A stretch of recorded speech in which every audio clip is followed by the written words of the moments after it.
નમસ્કાર મિત્રો, જય હિન્દ. હું છું ડીની ચૌધરી અને ફરી એકવાર આપ સર્વેનું સ્વાગત છે આપ સૌની સહિયારી યુટ્યુબ ચેનલ ડીઆર ગુજરાતીમાં. તો મિત્રો, આ વિડીયોની અંદર આપણે ખાસ વાત કરીશું શાળા સહાયક ભરતી 2026 અંતર્ગત જાહેરાત આવી ગઈ છે.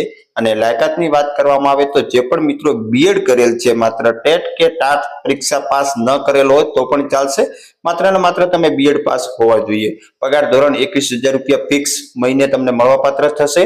અને ફોર્મ ભરવાની જે પ્રક્રિયા છે એ મિત્રો ચાલુ થઈ ગઈ છે. ડોક્યુમેન્ટ શું જોઈએ, ફોર્મ કેવી રીતે ભરવું, જેની સંપૂર્ણ વિગતવાર માહિતી મળશે આ વિડીયોની અંદર.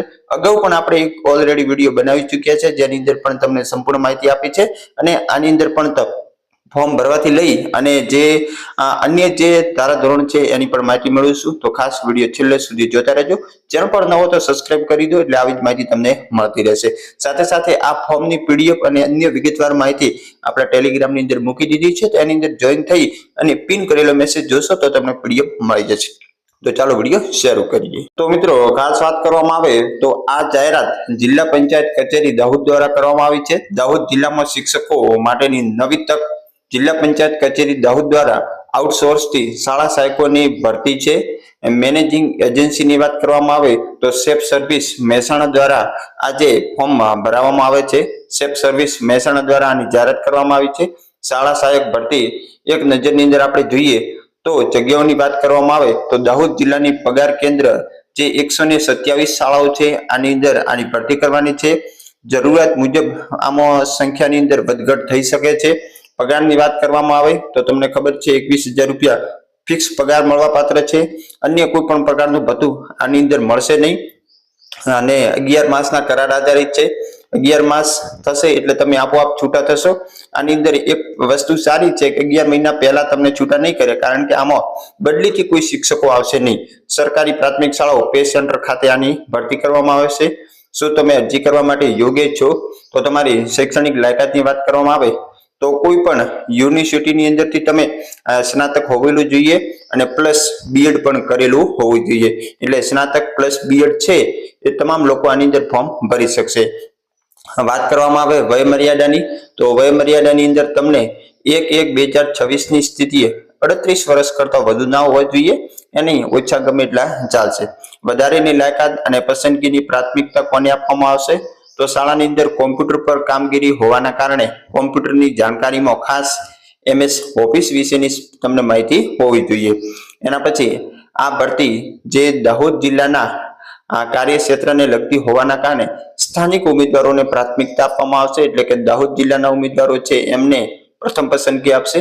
નિમણૂક પહેલા ધ્યાનમાં રાખવાની અગત્યની ખાસ કઈ ફરજો છે તો ફરજિયાત કરાર, એટલે કે નિમણૂક સમયે એજન્સી સાથે તમારે ફરજિયાત કરાર કરવાનો રહેશે. સંપૂર્ણ સત્તા કચેરી અથવા એજન્સી પાસે ઉમેદવારોને કોઈ પણ પે સેન્ટર શાળામાં મૂકવાની અને કામગીરી સોંપવાની પણ સંપૂર્ણ સત્તા જે તે કચેરીની રહેશે. કામગીરીની સમીક્ષા, એટલે કે કામગીરી સંતોષકારક ન જણાતો એજન્સી દ્વારા કરાર રદ પણ કરી શકાશે. આ ભરતી તદ્દન હંગામી હોવાથી ભવિષ્યમાં ઉમેદવારો કોઈ પણ પ્રકારનો દાવો પણ નહીં કરી શકે.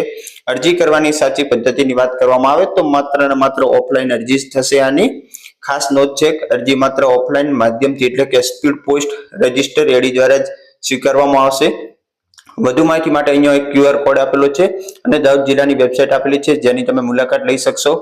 અરજીની પ્રક્રિયા જે છે એ અરજી ફોર્મ ભરી અને ટપાલ દ્વારા જ તમારે મોકલવાની રહેશે. અરજી ફોર્મમાં કઈ વિગતો ભરવાની છે તો ફોર્મ આપણે ટેલિગ્રામમાં મૂકી દીધું છે, જેની અંદર તમારું નામ, સરનામું, તાલુકો, જિલ્લો, મોબાઈલ નંબર, ઈમેલ આઈડી, જન્મ તારીખ અને ઉંમર, શૈક્ષણિક લાયકાતમાં સ્નાતકની માહિતી, પછી બીએડની વિગત લખવાની છે, યુનિવર્સિટીનું નામ, કોર્સ પૂરી કરેલ, વર્ષ, ટકાવારી અને કોમ્પ્યુટર વિશેની જે માહિતી છે એ તમારે ફોર્મની અંદર ભરવાની છે. અને ફોર્મની નીચે ખાસ એક સંપૂર્ણ માહિતી વાંચી અને ઉમેદવારની સહી પણ ફરજિયાત કરવાની છે. હવે અરજી સાથે જોડવાના જરૂરી પુરાવા એ ખાસ અગત્યનું છે. કયા કયા ડોક્યુમેન્ટ જોઈએ તો ઓળખપત્ર તરીકે તમારી પાસે આધાર કાર્ડ, પાન કાર્ડ, ચૂંટણી કાર્ડ કોઈ પણ એક હોવું જોઈએ. રહેઠાણના પુરાવા તરીકે આધાર કાર્ડ, ચૂંટણી કાર્ડ, પાસપોર્ટ કે વીજળી બિલ પૈકી કોઈ પણ એક હોવું જોઈએ. શૈક્ષણિક લાયકાત તો સ્નાતક અને બીએડના છેલ્લા વર્ષના પરિણામની નકલ તમારે સાથે જોડવાની છે. અને જે તમામ શૈક્ષણિક નકલો છે એ સક્ષમ અધિકારી દ્વારા પ્રમાણિત કરેલ હોવી જોઈએ. અને અન્ય જે માહિતી છે કે તમારું અરજી પત્રક ક્યાં અને ક્યારે મોકલવું, તો અરજી કઈ જગ્યા મોકલવી તો એજન્સીનું નામ છે સેફ સર્વિસ, એનું સરનામું છે S5 બીજો માળ Shivam complex, Baisaraji road, Mehsana, Gujarat. Pincode છે 384003. નીચે સંપર્ક નંબર આપેલા છે. વધુ માહિતી માટે તમે સીધો સંપર્ક કરી શકો છો. જાહેરાત આવ્યાથી 15 દિવસની અંદર મળે એ રીતે તમારે ખાસ અરજી મોકલવાની છે. આની વિગતવાર જાહેરાત ઓલરેડી ન્યૂઝપેપરની અંદર આવી ગયેલ છે અને સંપૂર્ણ ભરતી વિશેનો અગાઉ પણ આપણે વિડીયો બનાવેલો છે. આ તો જે પણ મિત્રો બાકી રહી ગયા એમના માટે ખાસ અગત્યનો વિડીયો છે. તો સંપૂર્ણ માહિતી તમને સમજાઈ ગઈ છે. અન્ય કોઈ પણ પ્રકારનો પ્રશ્ન હોય તો નીચે આપણા વોટ્સઅપ મોબાઈલ નંબર આપેલા છે જેની ઉપર તમે મેસેજ કરી દેશો. અને ફરી બસ આવી જ માહિતી સાથે ફરી નવા વિડીયો સાથે મળશું. ત્યાં સુધી જય હિન્દ, જય Bharat. Thanks for watching and subscribe my YouTube channel DR Gujarati for more update. Thank you.